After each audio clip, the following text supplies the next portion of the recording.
Selamat pagi teman-teman, selamat pagi untuk Pak Posma. Perkenalkan saya Fernando, perwakilan dari kelompok 11 akan memaparkan ekonomi makro yaitu inflasi dan pengangguran. Sebelum kita memulainya, saya akan memperkenalkan isi dari kelompok 11 anggotanya. Yang pertama William Fernando, kedua Setia Alamsyah, ketiga Julian Tisausia, keempat John Petra, dan kelima saya sendiri Fernando. Pengertian inflasi dan deflasi. Inflasi adalah proses kenaikan harga-harga umum secara terus-menerus, sedangkan kebalikan dari inflasi adalah deflasi, yaitu penurunan harga secara terus-menerus akibatnya daya beli masyarakat bertambah besar sehingga pada tahap awal barang-barang menjadi langka, akan tetapi pada tahap berikutnya jumlah barang akan semakin banyak karena semakin berkurangnya daya beli masyarakat. Sedangkan lawan dari inflasi adalah deflasi, yaitu manakala harga-harga secara umum turun dari periode sebelumnya. Nilai inflasi minus akibat dari inflasi secara umum adalah penurunannya daya beli masyarakat karena secara real tingkat pendapatannya juga menurun. Jadi misalnya besarnya inflasi pada tahun yang bersangkutan naik sebesar 5%, sementara pada pendapatan tetap, maka itu berarti secara real pendapatan mengalami penurunan sebesar 5% yang akibatnya relatif akan menurunkan daya beli sebesar 5%. Jenis-jenis inflasi menurut sifatnya. Creeping inflation yaitu inflasi yang besarnya kurang dari 10% per tahun. Galloping inflation besarnya dari 10 sampai 30% per tahun. Inflasi ini biasanya ditandai dengan naiknya harga secara cepat dan relatif besar. Angka inflasi pada kondisi ini biasanya disebut 2 digit, misalnya 15%, 20%, 30% dan sebagainya. High inflation yaitu inflasi yang besarnya antara 30% sampai 100% per tahun. Dalam kondisi ini harga-harga secara umum naik. Hyperinflation yaitu inflasi yang ditandai oleh naiknya harga secara drastis hingga mencapai 4 digit di atas 100%. Pada kondisi ini masyarakat tidak ingin lagi menyimpan uang karena nilainya merosot sangat tajam sehingga lebih baik ditukarkan dengan barang.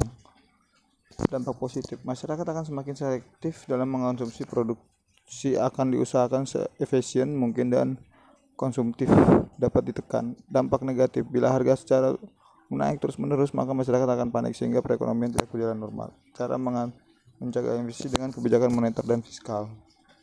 Pengangguran. Pengertian pengangguran atau tunakarya ialah istilah yang diberikan untuk orang yang tidak bekerja sama sekali atau orang yang sedang mencari pekerjaan.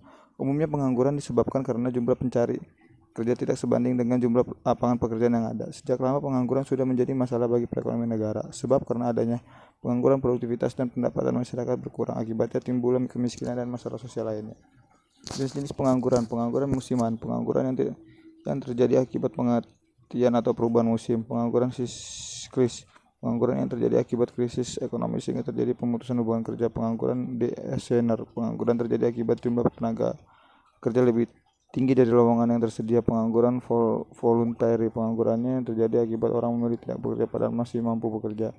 Dan struktural, pengangguran yang terjadi akibat perubahan struktur ekonomi suatu negara, pengangguran teknologi, pengangguran yang terjadi akibat kemajuan teknologi sehingga tenaga manusia diganti dengan tenaga mesin, pengangguran frisioner, pengangguran terjadi akibat perbedaan permintaan tenaga kerja dengan penawaran yang tersedia. Akibat pengangguran bagi perekonomian Indonesia: penurunan pendapatan per kapita, penurunan pendapatan pemerintah yang berasal dari pajak, meningkatnya biaya sosial yang harus dikeluarkan pemerintah akibat pengangguran bagi masyarakat, menjadi beban psikologis dan psikis, dapat menghilangkan keterampilan karena tidak pernah dipakai untuk bekerja, menimbulkan ketidakstabilan sosial dan politik seperti meningkatnya tingkat kriminalitas, terjadinya kesenjangan sosial. Hubungan antara inflasi dan pengangguran. Arti inflasi dan pengangguran telah dijelaskan secara singkat di atas. Sebagaimana diketahui bahwa manakala inflasi terlalu tinggi maka masyarakat cenderung tidak ingin menyimpan uangnya lagi, tetapi akan diubah dalam bentuk barang, baik barang yang siap dipakai atau harus mulai proses produksi, membuat rumah misalnya. Sementara pengangguran adalah orang yang tidak bekerja dan sedang mencari pekerjaan. Tujuan kebijakan pemerintah. Tujuan untuk mengatasi pengangguran didasarkan kepada pertimbangan yang bersifat ekonomi. Dalam hal ini ada 3 hal pertimbangan utama: untuk menyediakan lowongan pekerjaan baru, untuk meningkatkan taraf kemakmuran masyarakat dan memperbaiki kesamarataan pembagian pendapatan. Menyediakan lowongan pekerjaan, meningkatkan taraf kemakmuran masyarakat juga. Penutup. Dalam makalah ini kami sebagai menyusun membahas tentang permasalahan yang terjadi dan akan terus terjadi, yaitu inflasi dan pengangguran. Semoga dalam makalah ini kami menjadi acuan untuk menambah wawasan kami menyusun dan juga para pembaca agar dapat mengetahui sedikit lebih dalam tentang apa itu inflasi dan pengangguran serta hubungan terkait antara kedua indikator ini. Sekian dari kelompok 11, kami ucapkan terima kasih. Selamat pagi.